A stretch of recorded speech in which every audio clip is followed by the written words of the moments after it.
정체가 되고 있습니다. 교통정보였습니다.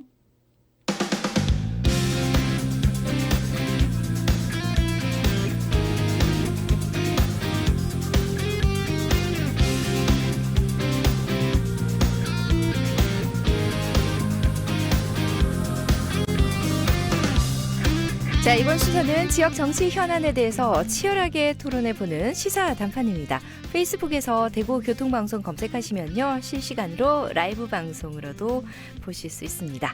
자, 오늘 시사 단판은 종합부동산세법, 법인세법, 소득세법, 이른바 부동산 3법을 비롯한 주택시장 안정화를 위한 개정 법률안이 국무회의에서 통과되면서 이제 어제 입법 절차가 마무리됐는데, 지난 7월 10일 부동산 대책 발표부터 국내 부동산이 들썩이고 있다고 하는데, 자, 오늘은 그 수도권을 중심으로 혼란이 가중되고 있는 이 부동산 대책, 지역에 어떤 영향이 있는지 살펴보겠습니다. 대구시 의회의 민구 강민구 더불어민주당 강민구 의원과 70만 뷰의 사나이 미래통합당 정경원 의원 자리하고 있습니다. 안녕하세요. 예, 안녕하십니까, 강민구 의원입니다. 예, 반갑습니다. 정경원입니다. 네.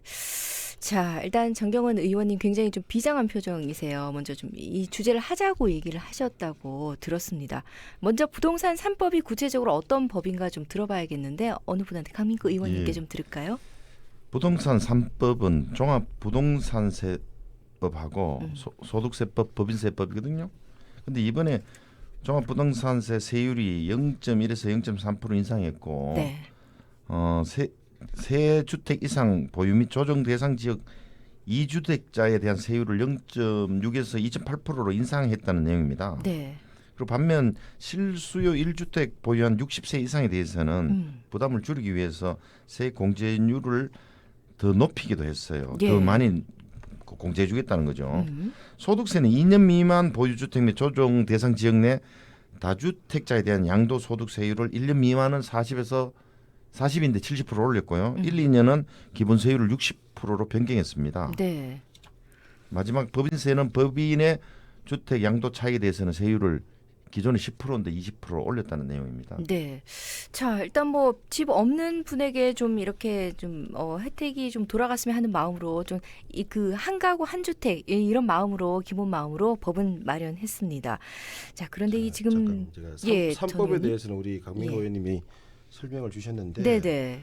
실질적으로 우리 삶에 있어서 우리 서민들이 가장 피부에 와닿는 게 이 주택임대차 보호법, 임대차 3법이에요. 맞아요. 최근에 들어간 예. 게 이게 전월세 상한제, 계약갱신 청구권, 전월세 신고제 이 법인데, 이 법 3법이 지금 우리 부동산 시장에 상당히 혼란을 주고 국민들 간의 갈등 유발의 요인이 되고 있다. 예.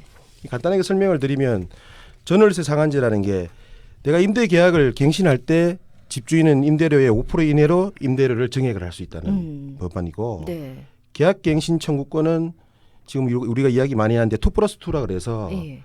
기존의 계약자가 2년 계약이 끝나면 한 차례 연장을 해서 2년을 더 할 수가 있는데, 네. 이제 계약자가 이제 사는 세입자가 집주인한테 2년을 더 살겠다고 자발적으로 이야기를 할 수가 있는 거예요. 근데 집주인은 이 자기가 이제 들어와서 산다든지 아니면 직계존비속이 들어와서 살지 않으면 예. 이 인정을 해줘야 되는 법인 거예요. 어. 그리고 전월세 신고제는 이제 내년 6월 1일부터 시행이 되는데, 임대차 보호법에 따라서 임차인이 보증금, 임대료 등을 계약 체결과 동시에 신고를 해야 된다. 네. 이렇게 지금 나와 있는 상황입니다. 예, 일단 그 뭐 집을 좀 빌린 입장에서 좀 그 기간이라든가 아니면은 그 해가 계약 끝나고 난 다음에 상승분이라든가 이런 부분 좀 조정해서 마음 편하게 좀 잘 좀 살 수 있게 하자라는 그런 뜻으로 마련을 했는데, 이거 그렇게 해서 수도권에는 해당이 되는데 우리 대구시에는 영향이 있나라는 분들도 계십니다. 어떻습니까, 강 의원님? 지금 우리가 금방 이야기한 이제 그 정경원 의원이 전월세 신고제, 전월세 상한제 계약 갱신 청구권제, 이게 다 집 있는 사람보다는 집 없는 사람 위주의 정책이거든요. 예. 그러다 보니까 일부 이제 그 자기가 해당되지 않음에도 불구하고 집을 한 채 갖고 계신 분은 아무 상관이 없는데도 네. 혹시나 자신에게 어떤 불이익이 당하지 않을까 이런 생각을 하고 계신 것 같아요. 예. 그리고 대구시 판단도 그냥 강도 높은 부동산 대책으로 특히 다주택자들이 전세를 거둬들이고 예. 매매로 전환하고 관망세로 돌아갔어요. 하지만 대구 아파트 시장은 최근 재개발, 재건축이 활성화됐어서 네. 2018년도는 2만 5천 세대, 작년에 2019년 2만 8천 세대고 올해는 3만 9천 세대가 분양할 거로 예측하고 있거든요. 네. 그래서 향후 실수요자 중심의 분양으로 무주택자들에게는 오히려 내 집 마련에 호기가 될 수 있다 이런 평을 하고 있습니다. 네, 여기저기 정말 공사 현장이 참 많더라고요. 맞습니다. 예, 뭐 괜한 불안감이다 얘기하셨는데 정경은 의원님이 씩 웃으셨습니다. 예, 왜 그러십니까? 시가 장기적인 측면에서는 그렇게 볼 수는 있습니다. 근데 예, 실질적인 면을 보면 아까 강민구 의원님께서도 말씀을 하셨지만 정부가 이렇게 부동산 정책을 강하게 이렇게 드라이브를 걸다 보니까 예, 다주택자들이 전세 물량으로 돌리던 것들을 지금 다 걷어들여 가지고 예, 매매로 전환을 했어요. 이 매매를 전환한 이유가 뭐냐? 세금 때문이거든요. 보유세가 워낙 계속 이제 올라가고 나오다 보니까 네, 전세를 낳는 것보다는 네. 팔아서 아예 네. 세금을 덜 내겠다는 이야기예요. 집 없는 사람 입장에선 더 좋은 거 근데 아닌가요? 집 없는 사람은 문제가 네. 뭐냐면 수성구 같은 경우에는 네, 그 주택거래 그 투기 지역으로 묶여 있어 가지고 대출이 안 돼요. 아하. 거기다가 예. 9억 이상의 저 집을 살 때에는 자금 출처를 더 밝혀야 되고 아, 네. 실질적으로 그런 부분들이 다 있기 때문에 집을 사기가 쉽지가 않습니다. 그래서 제가 부동산 지역 부동산 몇 군데를 좀 다녀보니 예. 이런 겁니다. 매물은 엄청나게 나와 있어요 지금. 그런데 실제 매매는 전혀 없는 상태입니다. 그리고 전세의 경우에는 거의 찾아보기가 힘들 정도로 물건이 사라져 버렸고 네. 그나마 있던 전세도 집주인이 계약갱신 청구권자를 우려해서 아예 4년 계약이라는 생각을 가지고 예. 20% 정도 매물 올려서 매물을 좀 내놨어요. 아, 그리고 아까 말씀드렸다시피 세금 부담 때문에 전세는 반전세 또는 월세로 전부 전환을 준비 중에 있고 네. 이마저도 대부분 이제 법정 전환율이 지금 4%입니다. 예. 월세 전환율. 예. 근데 정부에서는 전세를 월세로 전환을 할 때 비싸게 또 전환을 시키면 예. 벌금 2천만 원 때리겠다. 얼마 전에 국토교통부 장관이 그런 이야기를 했었는데 그러면 이제 정부에서는 지금 2.2%를 또 추진하고 있는데 그러면 집주인이 이걸 또 할 수가 없는 상황이잖아요. 그런 상황이 있다니까 지금 아주 지금 안 좋은 상태예요. 그래서 네. 이렇게 하다 보니까 풍선 효과로 지금 우리 주거용 오피스텔이 인기를 못 얻었었는데 예. 이 주거용 오피스텔이 지금 덩달아 올라가고 있는 추세예요. 대구에서는. 살 사람이 이제 돈이 없어서 이제 사고는 쉽지만 이제 돈은 없다. 그런데 대출은 해야 되는데 대출은 안 되는 상황이고, 이 전세는 없어지고 월세는 높아지고 뭐 이런 현상 나타내고 있는데 강 의원님 좀 어떻게 보십니까? 이 현상이 부동산 3법, 임대차 3법 이 개정 조치로 급작스레 전세가 없어졌다기보다는 네, 시대적 흐름이 꾸준히 월세로 전환되고 있는 거예요. 시대적 흐름이다. 예. 예. 무엇보다 가장 중요한 요인이 초저금리 아닙니까 지금? 네, 그렇죠. 이자가 없잖아요. 예. 그러니까 주택을 소유하고 있는 분 경우는 제로금리 시대에 은행에 이자 받는 것보다는 그냥 월세로 받는 게 훨씬 유리하다는 합리적인 판단을 하고 있고 네. 이게 세계적인 추세입니다. 그냥 좀 시대의 흐름이다. 예. 그렇습니다. 예. 꼭 뭐 이게 법과 연관돼서 나타난 현상이라기보다는 예. 시대적인 흐름이다. 이렇게 좀 보고 계시는군요. 그럼 예. 저는 전 이제 의원님? 생각하는 게 뭐냐면 그 정부에서 다주택자들 이렇게 하는 것보다는 차라리 네. 그 미국이나 이런 데처럼 모기지론을 넣어서 예. 우리 집주인한테 이 월세를 계속 이자를 줘버리면 나중에는 세월이 지나도 월세 세입자들은 내 집을 가질 수 그렇죠. 없어요. 계속 돈은 내는데 내 네. 집은 안 근데 되고. 이제 국가에서 모기지론을 활성화를 해서 예. 은행에서 이제 우리가 집을 살 때 대출을 어느 정도 가지고 오면 내가 월세를 원금하고 같이 이자하고 상환을 하게 되면 예. 일정 시점이 되면 어느 정도의 집은 내가 가질 수 있죠. 비율을 가질 수 있지 않습니까? 그죠? 근데 지금은 대출을 다 막아놓고 네. 이걸 이제 다주택자들은 너건 잘못된 사람이다. 그래서 주택을 많이 가지면 안 된다. 보유세 높이고 이렇게 하다 보니까 예. 부자가 죄는 예, 아니죠. 월세를 가지고 세입자들 같은 경우에는 이러지도 저러지도 못하는 상황입니다. 네. 자, 뭐 이렇게 이제 입법을 해서 이제 지켜본 입장에서는 이런데요. 강 의원님 어떻습니까? 좀 이번 혹시 부동산법 개정의 그 법률안 이런 부분은 조금 미흡했다. 이런 부분은 조금 이렇게 쓰면 더 좋았을 걸. 이런 아쉬운 점이 혹시 좀 있으실까요? 최근 그 사실과 다른 그 언론 보도가 먼저 문제가 되는데요. 대표적인 게 사실이 아닌데 사실인 것처럼 포장한 게 네. 해외에서는 계약 갱신 청구권, 임대료 상한제 등 같은 표준 임대료 정책을 없애고 있는 추세다. 이렇게 또 뭐 언론에서 그랬어요. 근데 사실 그렇지 않거든요. 네. 독일, 프랑스, 영국, 미국 같은 경우를 봐도 어. 그렇지 않고 예. 또 뭐 부부 공동 명의로 하니까 취득세 폭탄이다 이런 또 보도가 나왔어요. 네. 그건데 그건 일시적 2주택자는 취득세 중과세율을 적용하지 않습니다.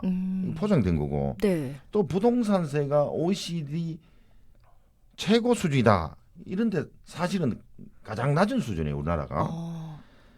그런 그 가짜성 이렇게 뉴스 언론은 보도되었습니다만은 저는 이 현재 여당과 같은 당 소속이다 보니까 네. 그렇더라도 이런 정책을 하면서 제대로 우리 시민 국민들에게 알려지지 않았다 이런 생각이 들고요. 이 사실을 하여튼 국민이나 시민이 불만이 많다는 겁니다. 예. 그래서 다시 한번 겸허하게 국민 속으로 들어가서 이런 사실에 대해서 좀 더 자세하게 살펴봐야 된다 이런 생각을 하고 있죠. 그 부분이 못내 아쉬워요 지금. 제대로 좀 팩트 체크를 해서 잘 홍보를 좀 해야 된다라는 그런 아쉬움이 있군요. 지금 현재 이제 법상으로서 좋게 잘 활용할 수 있는 부분들은 많다. 예. 그 앞으로 금융감독원처럼 부동산 그 감독하는 기구가 생기면 좀 도움이 될 것으로 보십니까, 강 의원님? 보입니다. 이제 현 정부가 이제 부동산을 보유해서 어떤 이익을 취하는 거를 불로소득 도기로 생각하고 있는 것 같아요. 네. 노동하지 않는 소득이 너무 커지면 이게 부정적 영향이 있다고 이렇게 생각하고 자꾸 이 집값을 잡으려고 그러는데 이 사실 계속 우리 경기가 이제 코로나 등등으로 해서 잘 좋지 않으니까 이 돈이 갈 데가 없으니까 예. 저는 이쪽으로 자꾸 쏠린다고 생각하고 있는 거거든요. 네. 그래서 계속 이런 부분을 잘 살펴봐야 된다 생각하고 있고 다른 정책을 내놓고 하여튼 가장 중요한 거는 네. 좀 시민 속으로 국민 속으로 들어와서 뭐가 아쉬운 거에 대한 예. 더 살펴봐야 된다는 걸 재차 강조하고 좀 싶습니다. 더 현장 속으로 이 부분이 예. 좀 못내 아쉽다. 이 정책만 계속 내놓을 게 아니고. 전 의원님 어떻습니까? 예. 분명히 좀 답답함을 토로하셨던 만큼 조금 이렇게 좀 해야 된다 이런 부분이 있을 것 같아요. 예. 그 미래통합당 민주당을 떠나서 예. 실질적으로 우리 국민 생활에 어떤 영향을 미치는가가 중요한 관점이에요. 그럼요. 문재인 정부 들어서 23번이나 부동산 대책이 나왔는데 그럼에도 불구하고 집값, 전세값은 상승세를 멈추지 않고 있고 예. 사상 최악의 시장 불안이 지속되고 있습니다.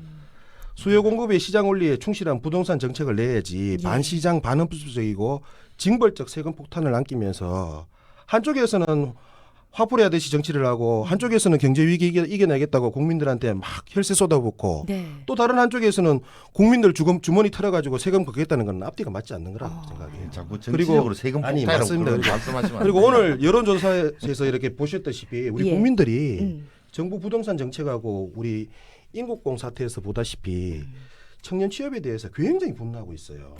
지난 10월에 지난 10일에 그 대통령께서 수석 보좌관 회의에서 주택 주거 정책하면서 그러니까 갑자기 왜 갑자기 뭐 저도 지금 깜짝 잘 놀랐네요. 돼 있다 이러는데 예. 저는 이제 한간에서 이런 이야기 나요. 예. 그 왜 광고에 그런 거 있지 않습니까? 보일러 광고였었는데 그 요즘 여보 대통령 계시는 청와대에 TV 한 대 놔드려야 되겠어요라는 말까지 나오고 있어요. 그러니까 예. 제발 이제라도 현실 좀 직시하시길 바랐습니다. 예. 그 전현님이, 청년들 예. 신혼부부 희망주택도 네. 수도권에서 많이 공급되고 있는데 또 뭐 언론에서 제로다 이렇게 발표했는데 사실과 또 다르다는 거 말씀드리고 너무 무슨 세금 폭탄도 아니고 지금 폭탄, 뭐 폭탄. 이런저런 얘기들이 있지만 어쨌든 이게 세월이 조금 흘러봐야지 과연 이 법이 그때 정말 그 법이 문제가 있었구나 아니구나 이거 조금 이거 의외로 또 괜찮았네라는 그런 결과 상대적으로 지켜봐야 집 되지 않을까 얻고 있는 싶습니다. 세입자 위주의 정책을 펴는데 예. 그러다 보니까 일부 이제 별로 좋지 않은 반응도 오는 것 같은데 좀 지켜봐 주시기 바랍니다. 네, 강 의원님 알겠습니다. 자, 전 의원 여기까지 하면 되겠습니까? 알겠습니다. 수고하셨습니다. 예, 자 시사단판 대구시의회 더불어민주당 강민구 의원, 미래통합당 정경원 의원이었습니다. 오늘 말씀 고맙습니다. 예, 감사합니다. 감사합니다. 도로 상황 정리해 드릴게요. TVN 교통정보입니다. 네, 먼저